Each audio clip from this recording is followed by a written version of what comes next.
Kasnije je sat, a studio je pun filmskih kritičara. Mora da je riječ o zlokobnom povodu. Upravo tako, razgovaramo o filmskom pravcu koji se zove novi francuski ekstremizam. O čemu je točno riječ, saznajte u Noćnoj kavani.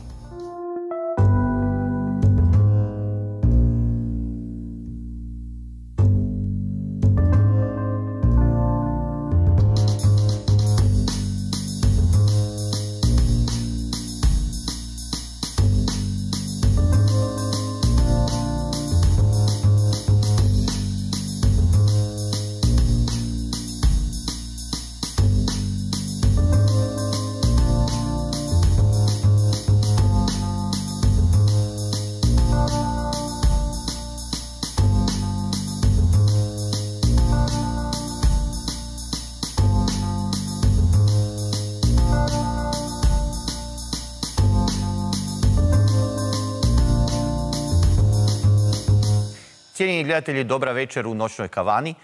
Novi francuski ekstremizam pojam je s kojim baš i nisam bio previše upoznat prije snimanja emisije, tu i tamo nešto ponekog autora, ali zato će o tome nam sve objasniti naši ugledni gosti, filmski kritičari Višnja Vukašinović, Dragan Rubeša i Željko Luketić. Prije nego što krenemo s razgovorom, pogledat ćemo uvodni prilog Gordane Kolanović.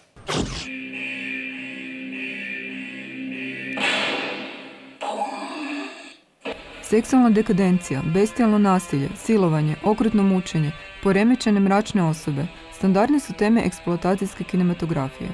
S druge strane, postoji tradicija okrutnosti, krvi i mesa unutar etablirane umjetnosti performansa, u kojoj su povijesno gledano vjerovatno najekstremniji i najšokantniji bili bečki akcionisti, kod kojih su krvi i meso bili glavni mediji izražavanja.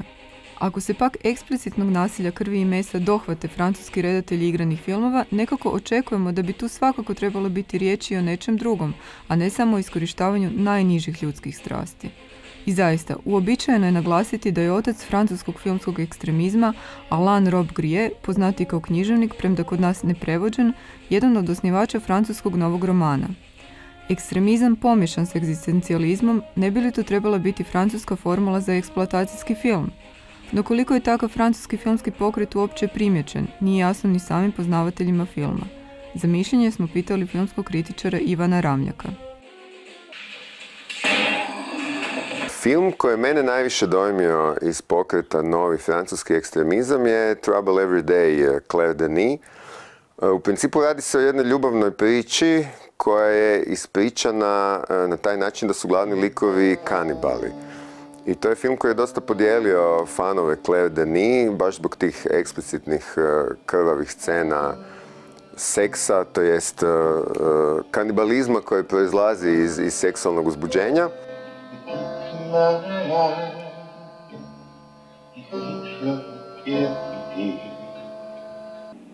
Francuzi su tradicionalno i u umjetnosti i u filozofiji bili izabran narod za sve oblike ekstremizma.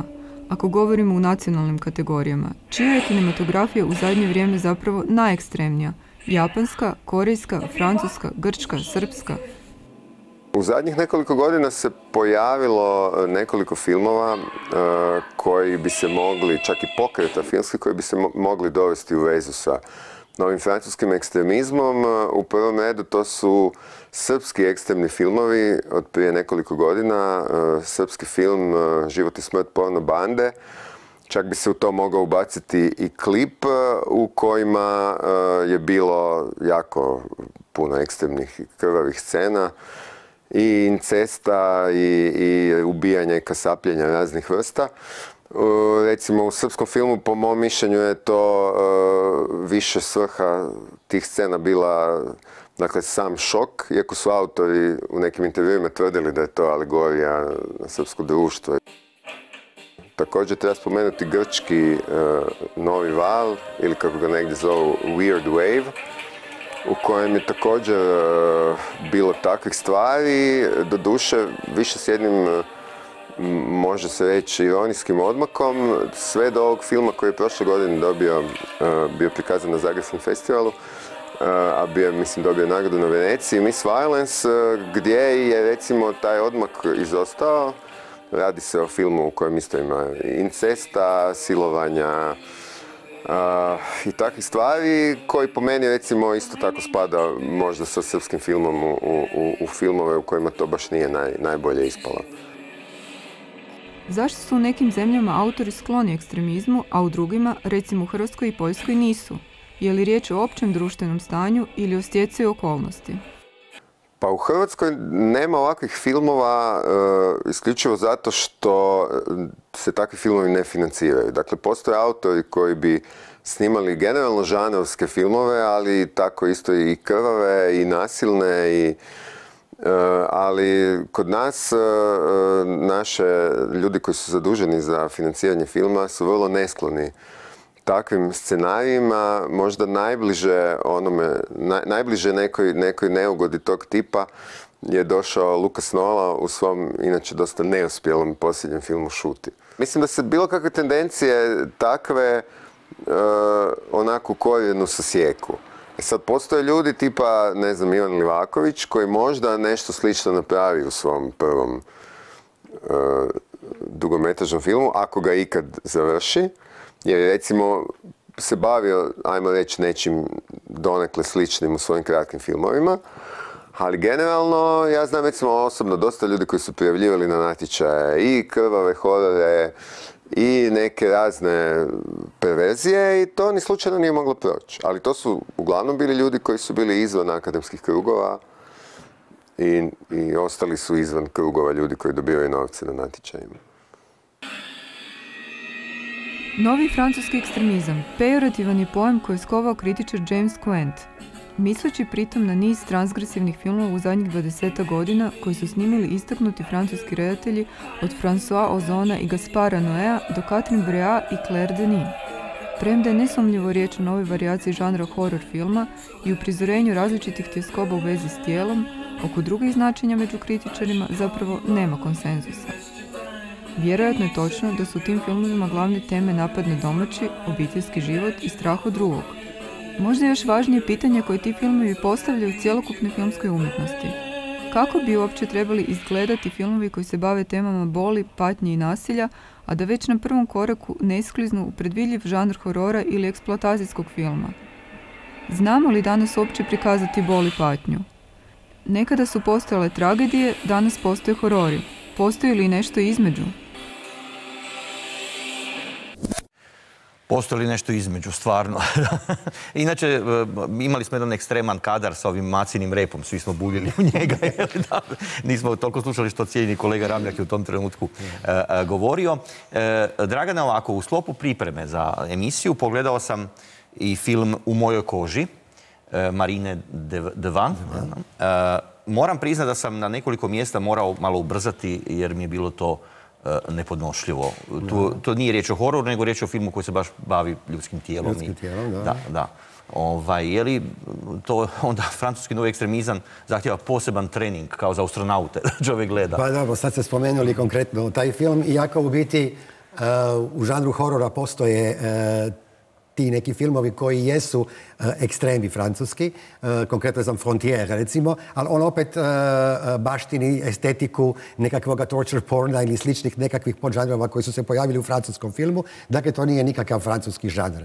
S druge strane, već sama ta sintagma u stvari novog francuskog ekstremizma, da li je to doista pravac ili je to tek jedna sintagma koju su uveli anglosaksonski kritičari da bi se na neki način malo poigravali s tim stereotipima francuskima koji Francusku uvijek percipiraju kao, kinematografiju pogotovo, kao zemlju nekakvog razvrata, bluda, ne znam kako. Hvala Bogu, da ima takvih zemalja. Što još to u stvari vuče poreklo još davno, još od, ne znam, Bataja, pa ne znam... Ide sad je izvor. Dakle, to im je nekako to je njima dosta zanimljivo. A očito s druge strane, kad gledate njihove kinematografije, pogotovo recimo englesku, u ovom primjeru doduše spomenut je Art Forum, koji je kao iznjedrio tu sintagmu. Međutim, s time se pozabavio isto i britanski kritičar Jonathan Romney u Independentu, jednim zanimljivim esejem, što je očito njegova osveta recentnome britanskome filmu, koji u biti želi biti strašno feel good. Stalno igra nekakve komedije, vi praktički u recentnoj britanskoj francuskoj kinematografiji niste imali neki film koji je doista bio radikalan, koji je šokirao, recimo pogotovo ne u usporedbi sa, ne znam, zlatnim 80-im kada je tim filmom žario i palio jedan Derek Jarman, recimo, pa čak i Rani Greenaway i slični. Više toga nemate praktički. Ne? I to je meni dosta zanimljivo. Danas kad padne šalica dračaj, oni kažu how shocking. How shocking. I svi su jako zakopčani. Ne? Tako da, u stvari, tu mi se čini dosta zanimljivo. Oni su otkrili upravo u toj Francuskoj nekakvu riznicu tih nekakvih perverzija, bizarnosti koje ne moraju biti. A s druge strane, evo, konkretno primjer, vi imate recimo film, ekranizaciju Intime Kurešijeve. Dakle, reći o britanskom piscu, doduše indijskih korijena. Dakle, nijedan britanski autor nije radio adaptaciju, nego se pozabavio time Cherot. Dakle, opet, i tu je recimo Cherot dosta se koristio taj je dosta i poznati film, moramo reći. Art porn, u stvari, iako to nije započelo od njega, nego započelo puno ranije sa Breillat, koja je također spomenuta ovdje sa njenom romansom i sličnim filmovima. Dakle, praktički taj art porn je započeo u stvari u Francuskoj. Dakle, ono što Englezi se još uvijek nekako ne dozvoljavaju raditi i ne dopuštaju, tu su nekako Francuzi možda njima puno radikalniji i superiorni. Višnja, kakav je bio vaš susret sa francuskim novim ekstremizmom? I kakve dojmove je to izazvalo? Kolega Rubeš je spomenuo redateljicu, pa ja mogu ste recimo ženske strane, u smislu vaše pitanje odmah implicira kakav je bio moj susret. Pretpostavljate da je bio različit od Draganovog. Tu je zanimljivo zapravo to propitivanje ženskog tijela na filmu. Kad nas ženskom tijelu izlažu žene, što je naravno odmah drugačije nego kad nas ženskom tijelu izlažu muški autori. Konkretno ova autorica zapravo cijeli svoj opus zasniva broj 1 na snimanju seksa koji nije simuliran i uvijek naravno se bavi ženskim likovima, ženskom perspektivom. I ona je i glumica u ovom gdje sam ja gledao. Kod nje je jako zanimljivo da ona ima ulogu u Posljednjem tangu u Parizu, koji zapravo na neki način predstavlja preteću svim ovim filmovima. Šta je bila rođena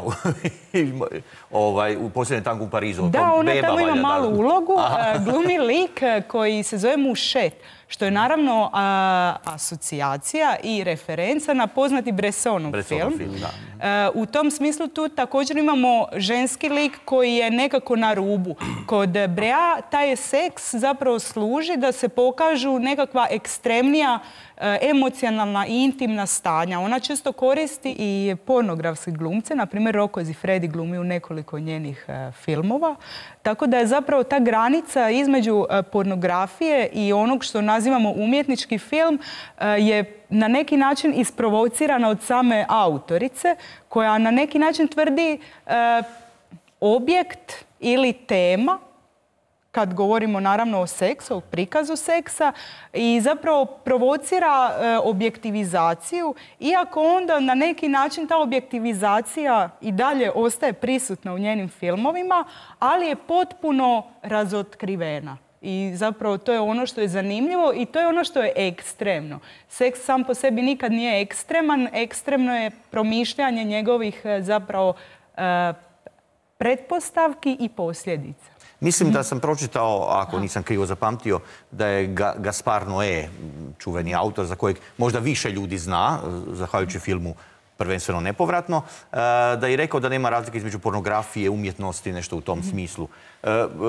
Ja kad sam vidio film Gaspara Noéa Nepovratno, oduševio sam se, to mi je jedan od najdražih autora. Vidio sam i Sam protiv svih. Riječ je o iznimnom autoru. Šta možemo o njemu reći? On je naravno izazvao kontroverze onom čuvenom scenom s Monikom Bellucci. Točno, to je ona čuvena scena silovanja koja je zapravo snimljena iz donjeg rakursa i vi zapravo imate dojam dok gledate tu scenu da ste tamo u toj prostoriji, da sve to gledate. Ono što je i tipično za francuski ekstremizam i za takve filmove koji su se kasnije nadovezali na to, dakle torture porn, znameniti, ili još gore baby porn, što se pojavilo sa srpskim filmom, a to je zapravo krajnja dehumaniziranost tog čina koja se tamo pojavljuje i vi zapravo nemate taj klasičan odmak tu zavjesu između filma i gledatelja. Zapravo jedan od postulata francuskog ekstremizma je zapravo da se gledatelj dovede u poziciju koja je identična onoj poziciji koja se događa na ekranu. Ja bih samo spomenuli smo pornografiju, spomenuli smo ove francuske autore. Možda da ne kvarim zabavu, ali ja recimo nisam pretjerano impresioniran francuskim ekstremizmom. Ne zato što mislim da je loš, nego zato što mislim da se prirodno nadovezuje na već neke druge postojeće pravce i vremena u filmskoj umjetnosti koja su se pojavljivala. Pritom mislim na Davida Cronenberga 70-ih koji je već tada upošljavao porno glumce, dakle Marilyn Chambers se pojavila u njegovom prvom odnosno drugom filmu, zatim John Waters je upošljavao Tracy Lords za svoj film.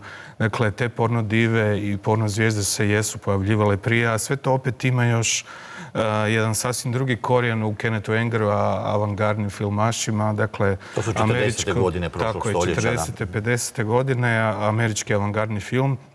I dakle, cijeli taj pokret se nadovezuje i na ono što smo običavali zvati njujorški underground ili cinema of transgression, kinematografija transgresije, koju je zapravo postavio Nick Zed, Richard Kern i slični filmaši tada u američkom undergroundu koji su čak napisali manifest underground filma, manifest transgresije. Dakle, da sad ne nabrajam sve, ukratko je to bio manifest protiv filmskih škola, manifest protiv dobrog ukusa, manifest u kojem se napadalo svaki dobar ukus. Ima čak jedna znamenita rečenica i Picasso, poslije je preuzeo i Waters, to je rekao da je najveći neprijatelj umjetnosti dobar ukus. Dobar ukus, da. Pa daje čovjeku za razmišljati u svakom slučaju. Meni inače, baš kad sam gledao taj film, a opet ću se vratiti na njega u mojoj koži, ona scena sa rukom, kada junakinja ima dojam da je ruka odrezana, izrazito na Buñuela podsjetila, recimo, da mi kod njega možemo naći tih. Ali ono što je interesantno da i kod Gaspara Noéa i kod, recimo, spomenutog Greenawaya, kod autora koji su skloni ekstremnim poetikama, da imamo s jedne strane jednu formalnu iznimnu dorađenost, eleganciju, a s druge strane imamo takve sadržaje. To je nešto kao onaj čuveni iz škole primjer Baudelaire koji je imao sonetnu formu, a najmračnije nekakve sadržaje tadašnjeg vremena unutra. Pa mislim, francuski film je jako estetiziran. Mislim, evo, prije 2 broja, otprilike, Cahiers de Cinema, bio jedan veliki intervju sa Jacques Rancièrom, koji se baš referira na taj francuski estetizam, koji je strašno naglašen i taj utjecaj teatra, konkretno, recimo. No je inače Argentinac, ali radi u Francuskoj. To nije jedini stranac u Francuskoj koji očito u tom francuskom miljeu našao sebe, recimo, konkretno. Tu su još neki drugi autori koji u zadnje vrijeme dosta često rade u Americi. Ja bih spomenuo bi Dušana Makaveva koji Sweet Movie snimio upravo u Francuskoj. Dakle, jedan isto transgresivan film, dakle film koji je bio izuzetno ekstremne estetike gdje su se pojavljivali, ja sad čak neću ni nabrajati koje sve scene, ali simptomatično je da ga je uspio snimiti upravo u Francuskoj.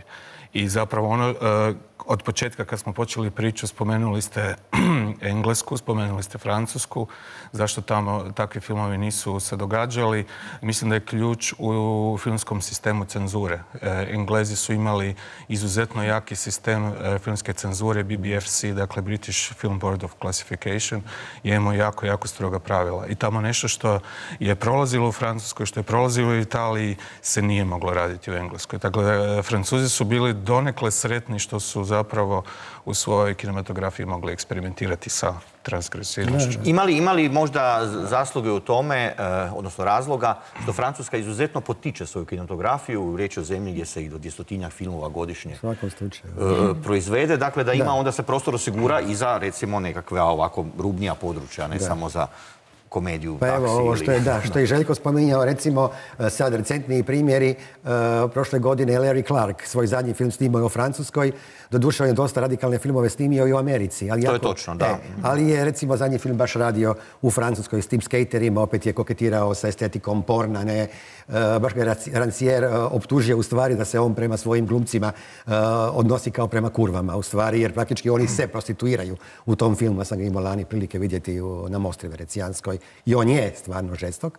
Međutim, očito je ta Francuska postala nekako plodno tlo za te neke strance koji dolazi u Francuskoj raditi, pa konkretno recimo i autori poput Lyncha koji dolaze u francuskoj produkciji snimati filmove. To me podsjeća na ona davna vremena kada su isto tako nekakav otok slobode promatrali recimo šta znam Amerikanci u doba, ne znam, u vrijeme kad je Fitzgerald tamo otišao, kada su otisli svi ovi radikalni pisci koji su u to vrijeme 20. godina nekada radili u Francuskoj, ne, i tamo su našli to nekako svoje plodno tlo. To se sad recimo događa konkretno i sa filmašima isto tako. Ne? Francuska ima tradiciju libertinstva toga u svakom pogledu, pa onda je bila kao što je Oscar Wilde na kraju pobjegao, ali nažalost prekasno u Francuskoj, trebao je ranije.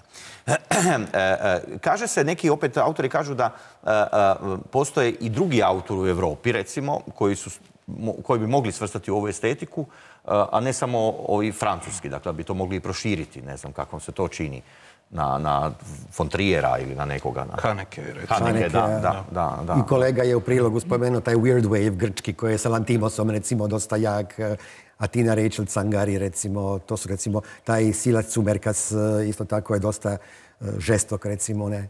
Ali to se uglavnom sada više za taj francuski film nekako vezuje nego za te neke druge kinematografije. Iako manje više svaka kinematografija ima te nekakve svoje nazovi ekstremizme. Konkretno recimo samo se možda razlikuje ime. Negdje je to šta znam Dogma bila nekada, sad se u Grčkoj taj Weird Wave postoji. Dakle, razne zemlje imaju te nekakve razne svoje... Novi austrijski film. Novi austrijski film isto sa Seidlom i društvom. Italijani su imali zapravo 70 isto izuzetan val horora i ja sam čak čuo i mišljenja baš francuskih kritičara da iako se snima 200 filmova godišnje, svega 2-3 su možda takva, ali to je naprosto, to je zapravo vrlo mali postotak i ovo što je rekao kolega Ramljak u prilogu zašto takvih filmova nema u Hrvatskoj. Pa baš sam to mislio sad malo potegnuti to pitanje. To je zaista jako zanimljivo jer zapravo povijest žanrovskog filma u hrvatskom filmu je izuzetno slaba, izuzetno je tu malo filmova, žanrovski se tu radi svega od 2-3 horora, možda 2 SF-a i slično. Dakle, ja mislim zapravo da je primarno tome bio taj nekakav status i možda krivo shvaćanje autorske kinematografije kao kinematografije koja je ozbiljna, koja čak odbacuje i komediju kao žanr, koja se zapravo bazira na krleži, na književnim predlošcima i gdje zapravo je vrlo teško probiti taj akademski okvir izvan svega toga i što je zapravo razlog da se... Doktor su zaklali baruni su to najekstremnije što možemo živjeti. Mislim da taj pritisak autorskog filma ne dolazi toliko iznutra, on dolazi izvana. Zato jer kad hrvatski redatelji rade svoja ostvarenja s velikim budžetima, onda razmišljaju naravno o plasmanu u svijetu, o filmskim festivalima koji će uvrstiti te filmove u svoje programe. Mislim da nijedan selektor u Francuskoj ili Njemačkoj, ne znam, na Berlinale u Cannesu, zapravo ne cilja na hrvatski žanrovski film, nego na nekakve specifičnosti nas kao nekakve male i njima, nažalost, još uvijek poprilično egzotične zemlje. To su njihove predrasude, ali to zaista ovisi o kulturnom krugu. Ako se sjećate kada je Dalibor Matanić snimio Kino Lika i ona legendarna scena gdje se... Da, to je ekstremna scena, da. Gdje se glumica u svinjcu sa svinjom valja. Tamo to je izazvalo apsolutno nevjerojatne reakcije, a prema standardima onoga što se događa u Europi nije bilo zaista ništa posebno. Mislim, meni se zbilja svidio taj film, ali nisam shvatio oko čega se diže tolika panika, moralna panika ili slično. Dakle, mislim da zapravo razvoj ovakvih filmova i ovoga o čemu mi danas govorimo zapravo ovisi o kulturnom krugu u kojem se to događa. Sami ste spomenuli da Francuzi imaju zbilja tu tradiciju slobodarskog razmišljenja, liberalizma i slično, a da zapravo mi smo još uvijek tu negdje vrlo zakopčani, vrlo se lako damo šokirati, vrlo lako imamo nekakve svete krave koji se ne smiju ispitivati. Isto tako zanimljiv je zaista taj moment cenzure u ex-jugoslavenskom i ex-hrvatskom filmu, a to je da zapravo dok je seksualnost ostala zaista trajni tabu, najveći tabu je uvijek bila politika. A u današnje vrijeme i religija. Dakle, vi ne možete više ispitivati. Recimo, u Italiji se dogodio jedan jako zgodan fenomen 70-ih, Dakle, radilo se o eksploatacijskom B filmu, najčešće hororu ili erotskom filmu, koji se bavio isključivo sadržajima koji su se bavili opaticama, dakle časnim sestrama, zvao se non-exploitation. Dakle, to su bili cijeli sižeji satkani od toga da opatice dolaze u kušnju, one sad najčešće dolaze u lezbijske susrete u samostanima. To je bio izrazito popularan žanr koji je živio nekoliko godina i po kome su Talijani zapravo i bili poznati. Ja se pitam da li možete zamisliti da bi netko u Hrvatskoj snimio non-exploitation film? Ne. Ja bi se htio nadovezati na ovaj eksploatacijski žanr, kako ga zanimljivo u stvari u francuskom filmu dekonstruira suvremeni film. Konkretno, recimo, primjer Eric Cantona. Kad on u Britaniji snima film, on je strašno čedan, svi ga vole, to je strašno very feel good, što bi se reklo, ne? Dakle, tamo je kod Kena Loacha, to je sve divno, krasno. Kada Cantona snima u Francuskoj, onda snima sulude filmove poput ovoga Le Rencontre d'après minuit, odnosno priče nakon ponoći od Jana Gonzalesa, gdje je njega natjerao da on skine hlače, da mu stavi protetično spolovilo koje mu se klatilo do pola koljena otprilike i ima jedan jako zanimljiv monolog. Kao Roku Zifrediju. Kao Roku Zifrediju. 2 godine nakon nastanka taj film dospije u hrvatske novine. Kao ogroman naslov tipa Cantona pokazao spolovilo, Je li u tom filmu on u nekom zatvoru ili nešto? Da, u biti, zato se ja referiram na te eksploatacijske filmove, jer u stvari Beatrice Dalle njega bičuje, a ona je odjevena poput one Ilze u Gulagu. Dakle, Ilza je famozni onaj serijal gdje se ona pojavlja u raznim obličima, kao, ne znam, čuvarica, konclogora. Nazi exploitation, što opet nešto što ne možemo zamisliti. Dakle, ona se tu pojavljuje u tom kavezu. Tu je normalno sve jako teatralno, jer Francuzi vole taj teatar, ne raditi ne. Ja sam ga baš doveo prošle godine na Subverziju film festival i to je jako zanimljivo bilo kakva je u stvari velika promjena nastala u Cantoni kada on u stvari snima u svojoj matičnoj kinematografiji francuskoj, a kako je čedan i feel good kada radi sa Loachom u britanskoj kinematografiji. To je prije sa Chereom, naravno, isto tako u Kraljici Margot, gdje je on strašno žestok bio, međutim on u Britaniji je nevjerovatno fin, lijep i tako. To je stvar kulture, možda koliko je pornografija kao takva prisutna u svakodnevnici jednog društva. Premalo.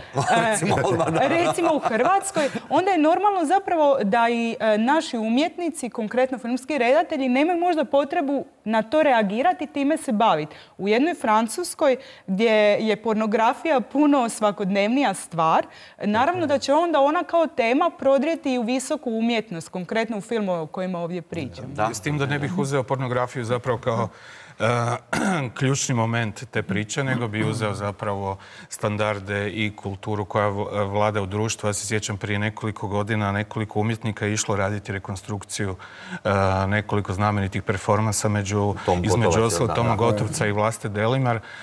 Dakle, neki novi glumci su se našli u tim ulogama. Dakle, situaciju u kojoj je mlada glumica sjela gola na konja i prošetala kroz Zagreb je prošla apsolutno bez problema. Situacija u kojoj je novi glumac zauzeo ulogu Toma Gotovca i gol prošetao po gradu je trajala otprilike 2 minute jer je došla policija, zabilježila ga zbog javnog nemorala, nepočudnosti. Desilo se isto ono što je u originalnom, Dakle, desilo se ono nešto što ima apsolutno veze sa tim kulturnim krugom, kako mi prihvaćamo ljudska tijela, kako mi prihvaćamo seksualnost. A što se tiče same pornografije, mislim da je ona davno prestala biti i reakcionarna i underground ili bilo šta od toga. Ona je danas zaista jedna od najprofitabilnijih industrija u svijetu i najžilavijih i najprofitabilnijih i zapravo ono što je nekad bilo nezamislivo da glumci iz te kategorije, iz tog sižeja naprave, kako se kaže lijepo hrvatski crossover u mainstream film. Je to danas više manje sasvim normalno, kao što je normalno da filmaši poput Bruce Brusa i sličnih zapravo bez pola problema zakorače u pornografiju i da se ta pornografija uredno uredno. On sad upravo ima ciklus, cijeli svoj opus prikazuje u MoMI u Njujorku. Dakle, to se sve priznaje kao relevantna umjetnost. Tu više ne postoji odrednica i ona kategorija stara, visoka umjetnost, niska umjetnost, niske strasti, visoki kriteriji ili nešto. To su zapravo sve preživljene kategorije. Meni se čini... Da, recite pa ću. Ako smo na bilo koji film zapravo sposobni prilijepiti ovaj termin ekstremizam, ekstremistički, pitanje je uvijek zašto? Što je u tom filmu ekstremno? Mislim, snimiti seks nije ekstremno. Tako da mislim i među svim ovim redateljima o kojima tu govorimo postoje oni koji su zapravo dubinski ekstremni i oni kod kojih to ipak ostaje na razini atrakcije. I to je recimo pitanje koje otvara se prema onome što je pornografija u našem društvu danas, također i nasilje. Jer što bi bilo da pronađemo nekakav novi ekstremizam američkog filma? Pitanje je o tome kako je seks snimljen. On je očito različito snimljen u evropskom filmu i u američkom filmu i tu zapravo postoji ta najvažnija polarizacija. Točno, baš ta polarizacija mislim i dovela do sklapanja ove sintagme francuski ekstremizam, zato što je zapravo i kod Catherine i kod sličnih redatelja zapravo je seks nasilje. Nema te razdiobe. Ovo je nasilje, sad su tu litre krvi, a ovdje je zapravo seks i netko vodi ljubav. Te dvije sintagme su se potpuno spojile i vi danas zapravo imate seks koji je nasilje. To je sasvim jedna nova kategorija koja se tu pojavljuje kao seks kao kažnjavanje, seks kao muka, seks kao patnja. Dakle, više se ne govori o onim starim principima romantičnih porniča iz 70-ih kada je svirala disko glazba i svi su se mazili. A ovo je zapravo jedna sasvim nova kategorija koja mislim da ima i veze sa današnjim vremenom, jer zapravo čitao sam jedan zanimljiv tekst u kojem se spominje da je zapravo ono što je kumovalo tim motivima koji se pojavljuju kod francuskih redatelja je upravo porast desnice i ekstremnih momenata u francuskoj politici i društvu. Tako da, ako se to zbilje tako događa i ako je to neko pravilo, onda možda i kod nas bude ekstremnih filmova. Zanimljivo. Inače, samo da se zadržimo još trenutak na nama, taj autor je spomenut u prilogu. Meni se čini od ovih mlađih autora da je upravo Ivan Lijevaković nekako najbliži po svojoj poetici, odnosno da bi se najlakše, da ima prostora, našao u tome. Ali interesantno isto, nasmijalo me kad sam pogledao jedan intervju Gaspara Noea u filmu Nepovratno i onda je na kraju intervjua rekao da je interesantno, u Japanu je film prošao vrlo mirno, bez ikakvog skandala, ikakvoga. Jedino na kraju, kad se vidi spolovilo Vincenta Cassela, da su to oni zamaglili, da to recimo... Da, oni pikseliziraju uvijek spolovila i u... To je interesantno, da, ali recimo Japan je jedna zemlja koja je poznata po tome. Ali ja moram vas ispraviti, zapravo pravilo u japanskoj filmskoj industriji nije zapravo samo spolovilo, nego su to, kako se lijepo kaže, stidne dlačice. Dakle, sve je u redu pokazati, vi možete pokazati to, ali upravo je zabranjeno pokazati taj dio spolovila koji se tiče tog jednog malog detalja. I oni će ako je brijano... Samo što su oni jako blizu, pa onda se to zajedno pikselizira sve. Oni su zapravo, ono što je meni zapravo najzanimljivije u cijeloj toj priči oko poimanja nasilja i seksa, da mi nikad zapravo nije bilo jasno zašto je zapravo klasično tjelesno nasilje, zašto su hektolitri krvi i motorne pile i slično prihvatljivije zapravo od seksa. To meni isto nikad nije bilo jasno. Taj strah i suzdržavanje.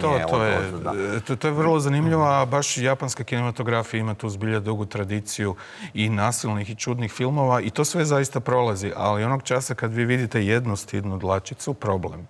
Imamo problem. Kako publika prihvaća ove filmove?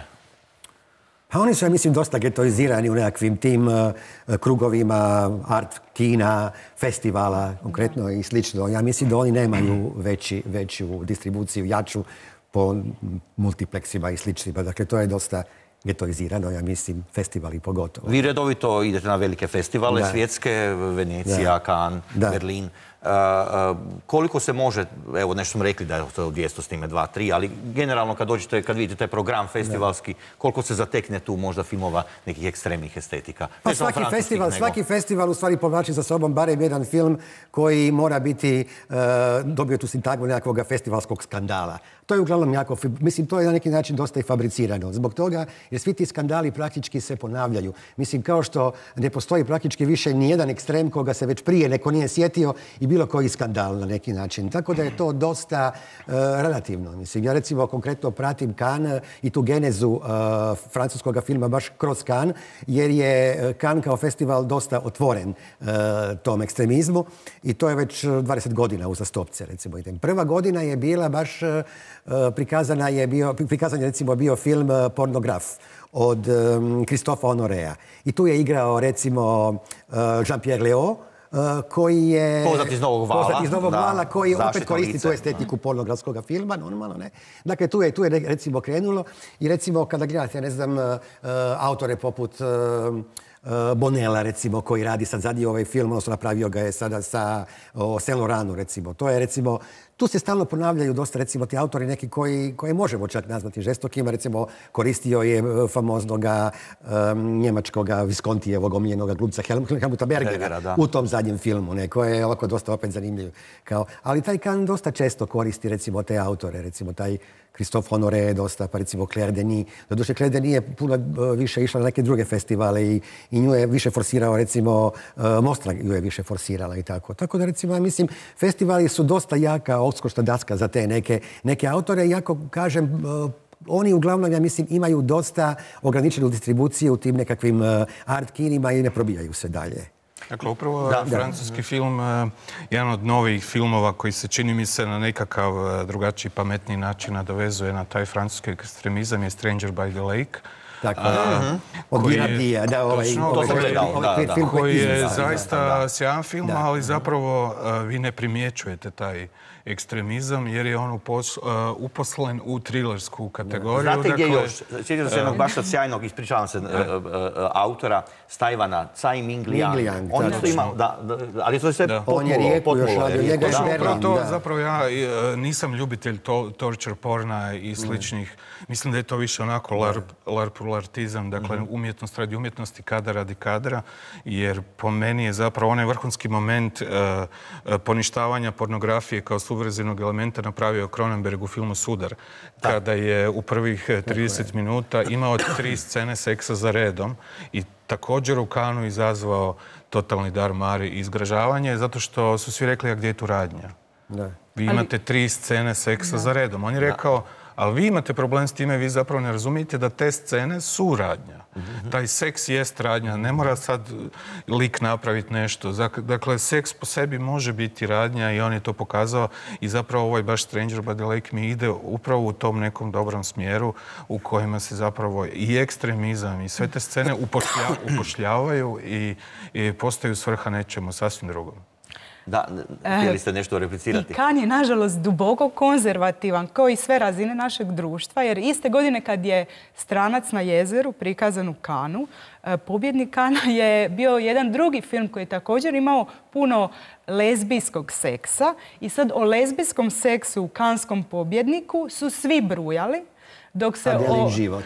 Adelin život, tako je. Tako, dok se u ovom filmu zapravo nikoga nije doživio kao skandalozan. Onda su na kraju Cahiers du Cinéma proglasili Stranca na jezeru najboljim filmom godine, dok je Adele bila nekoliko mjesta iza.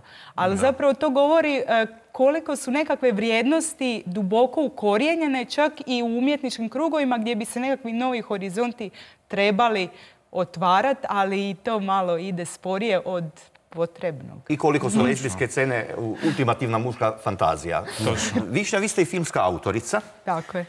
Jeste li kad razmišljali možda o nekim ekstremnim poetikama da bi radili nešto tako? Mene zanima ekstremnost forme. Pa sam tako prvi film koji sam snimila, to je bio lažni dokumentarac. To je recimo forma koja je sama po sebi ekstremna. Znači, to su ekstremizmi koji me privlače više od ovih sadržajnih. Nažalost, nisam gledao film, ali ono što sam pročitao vrlo je zanimljivo. U filmu postoji neki izmišljeni pjesnik koji je važan. Tako ja sam izmislila hrvatskog pjesnika Srećka Krampa, kojeg su mnogi ljudi nakon što su gledali moj film googlali i bili jako zbunjeni kako ne mogu naći ništa na Wikipediji ili u knjižnicama, zapravo što je Kramp objavio i ništa u njegovom dijelu. Srećko Kramp, da. Tako da zapravo ono što me zanimalo upravo su te nekakve uvriježene vrijednosti koje se mogu fabricirati. Inače, moramo svakako se podsjetiti da Francuska kao zemlja u kojoj na kraju krajeva film početak se i veže uz Francusku, redovito nudi filmske pravce koji su vrlo utjecajni i slavni od, ne znam, poljskog realizma, novog vala. Dakle, riječ je o kinematografiji koja je stvarno, možemo reći, moćna, tako da nije čudo da se ovakve stvari povremeno dešavaju. Apsolutno, s tim da mi se čini da je daleko veća vrijednost utjecaj koje te stvari imaju zapravo na okolne zemlje, na cijelu Europu, na filmsku umjetnost i slično, jer zapravo nekakav prirodni život takvih pokreta je da oni dođu, pojave se u nekom svom usponu su i nakon toga polako nestaju. Ali ono što ostaje iza njih su zapravo upravo taj utjecaj. I vi dan danas imate i utjecaj i novog vala i utjecaje i ovoga.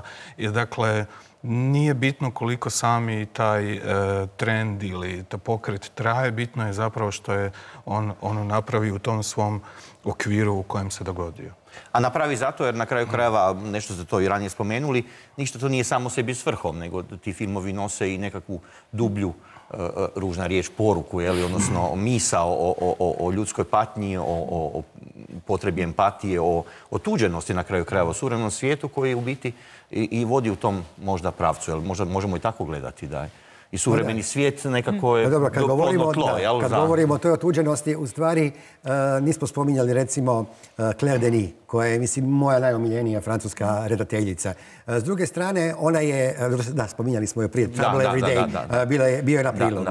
Međutim, ona je radila dosta radikalne filmove, ali možda su njeni najljepši filmovi oni u kojima nije bila toliko vizualno radikalna, eksplicitna. Recimo, konkretno Vendredi soir, Petak navečer. To je, mislim, jedan od najljepših filmova o tijelima, snimljen, ne znam, u zadnjih 15 godina po meni, sa Vincent Lindonom, koji je jedan divan film o žudnji, o čežnji, od usamljenosti, ali je puno je manje eksplicitan, puno je manje, nazovimo, šokantan, nego što su ti neki drugi njeni filmovi iz ranije faze njene. Tako da mi je tu zanimljivo, neki puta može čovjek biti radikalan, ne toliko da pokaže neku scenu koja, recimo, šokira na neki način, nego da je baš nježna, da je naravno emotivna strašno, jer ona se strašno puno bavi tijelima i ona zna biti jako emotivna. To je meni zanimljivo. Ja bih se složila s kolegom, recimo film Beau Travail je puno ekstremniji od nekih filmova koji su na razini slike, rekli bi, ekstremni. Također mislim da najekstremniji autori danas zapravo ne snimaju eksplicitno seks i nasilje. Recimo, autor kojeg nismo spomenuli, a često se vrti oko ove teme, je Bruno Dumont, koji je imao filmove u kojima je eksplicitno snimao nasilje i seks. L'Humanité. Počeo sam gledati film, nisam gledao. I La vie de Jésus. Tako je. Međutim, zadnje što je on napravio, to je jedna mini serija od 4 epizode, koju je opet Cahiers du Cinéma stavio za najbolje ostvarenje protekle godine, iako je zvanično riječ o seriji. Izbjegava eksplicitno prikazati išta od toga. Po jednom trenutku saznajemo da je jednu mladu, lijepu djevojku zapravo dočekala smrt od svinja, ali ovaj put Bruno to nama ne pokazuje eksplicitno. Dragi gosti, hvala vam lijepa. Meni je bilo baš zanimljivo svašta sam novo čuo i saznao. Cijeni gledatelji, pogledajte poneki film novog francuskog ili bilo kojeg ekstremizma. Budite spremni da ćete morati malo i zažmiriti tu i tamo, ali u životu inače uvijek moramo nekad malo zažmiriti. Hvala vam lijepa i doviđenja. Ja sam mislio još možda izrajaš minuta, ali su ti zraki, možda se nam je prekinuo, nego da se